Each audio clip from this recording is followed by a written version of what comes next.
జై శ్రీరామ్ ఇంటికి లక్ష్మి లాలకి స్వాగతం అండి.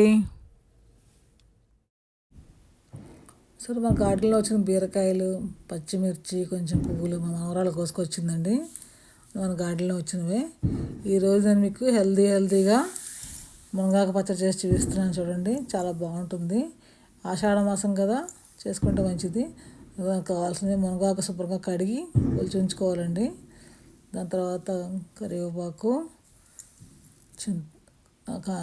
మునగాకు, కరివేపాకు, చింతపండు,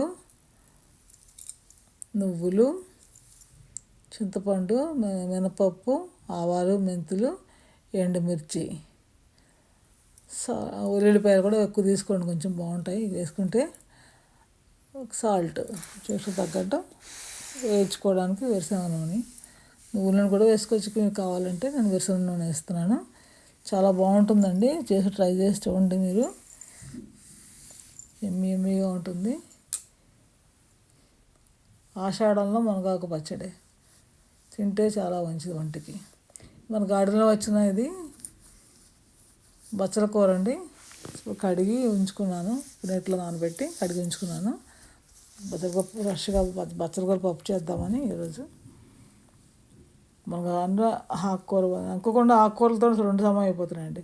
బాండి పెట్టి నూనె కాగిపోతుందండి, పోపు వేసేస్తున్నాను. నేను పోపులన్నీ వేసేసి ఎండుమిర్చి కూడా వేసేసాను. ఇంకా మాడిపోతున్నాయి వెనక పోపాను. బాగా కాగిన నూనె, అందులోనే నువ్వులు వేసేయాలండి. చింతపండు కూడా వేసేస్తాను, అందులోనే వేగుతుంది, కొంచెం బాగుంటుంది. చింతపండు వేసేసి నువ్వులు వేసేసి, నువ్వులు ఎక్కువసేపు వేగితే మాడిపోతాయి కదా, ఆల్రెడీ నూనె కాగిపోయింది. అందుకే నువ్వులు వేసిన వెంటనే మునగాకు కూడా వేసేసాను. మునగాకు కొద్దిగా వేగాక కరివేపాకు వేసేయాలి.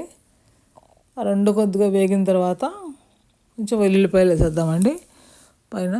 వెల్లుల్లిపాయలు మరీ ఎక్కువ వేగక్కర్లేదు, కొంచెం పచ్చి వేగితే వేయాలి. కొంచెం మునగాకుకి వెల్లుల్లిపాయ స్మెల్ బాగుంటుంది.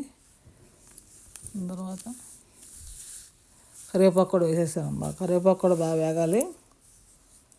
చాలా బాగుంటుంది. మీరు నా మాట నమ్మండి, ట్రై చేసి చూడండి.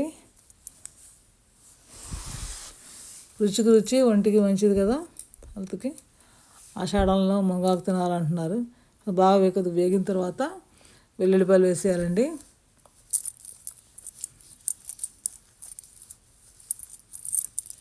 ఈ పచ్చడికి మిక్సీ వేసుకునేటప్పుడు మనం కొంచెం వేడి నీళ్ళు వేసి రుబ్బుకుందామండి.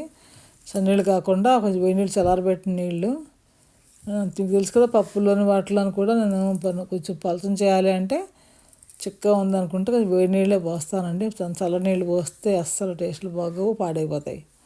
ఓ పూటన బాగా వేయడం అంతా చూపిస్తున్నాను, ఎందుకంటే మన గురించి తెలిసిన వాళ్ళ గురించి కాదు, తెలియని వాళ్ళకి ఎంత వేగాలన్నది వీడియో కట్ చేసేయచ్చు, కానీ తెలియాలి కదా ఎంత వేగిస్తున్నాను, ఎంతసేపు వేగిస్తున్నాను అనేది. అందుకని వేగించి చూపిస్తున్నాను. దాంట్లో వెల్లుల్లిపాయలు కూడా వేసేస్తున్నానండి.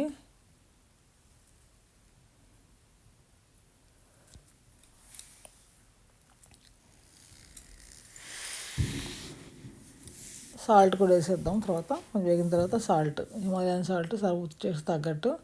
కావాలంటే చూసి వేసుకోవచ్చు, ఉప్పు కారం సర్దుకోవచ్చు, ఎంత కావాలంటే అంత.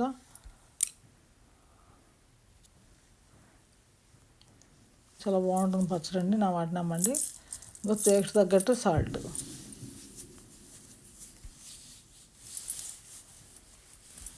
ఆషాఢంలో మునగాకు తింటే చాలా ఒంటికి మంచిది అని చెప్తుంటారు.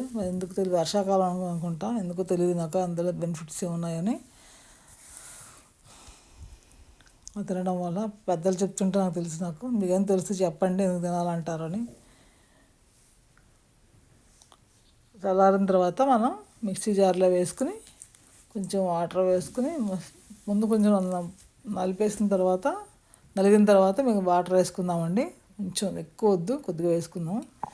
చాలా బాగుంటుంది. మిక్సీలో వేసేసి ఆల్రెడీ నలిగిపోయింది కూడా చట్నీ. చాలా చాలా బాగుంటుంది, ట్రై చేసి చూడండి మీరు కూడా, నా మాట నమ్మండి. థ్యాంక్ యూ ఫర్ వాచింగ్ అండి. ఈ వీడియో కానీ నచ్చితే లైక్ చేయండి, షేర్ చేయండి. పచ్చడిగా రెడీ అయిపోయింది చూడండి. టేస్ట్ చాలా బాగుంది, రుచి చూశాను నేను, చాలా బాగుంది. అడవుడు అన్నంలో కొంచెం నెయ్యి వేసుకుని, నూనె వేసుకుని కలుపుకొని పచ్చడి కలుపుకుంటే చాలా బాగుంటుంది. థ్యాంక్ యూ ఫర్ వాచింగ్ అండి. మళ్ళీ ఒక మంచి వీడియోతో కలుద్దాం. మేము ముందుకు వస్తాను. థ్యాంక్ యూ అండి.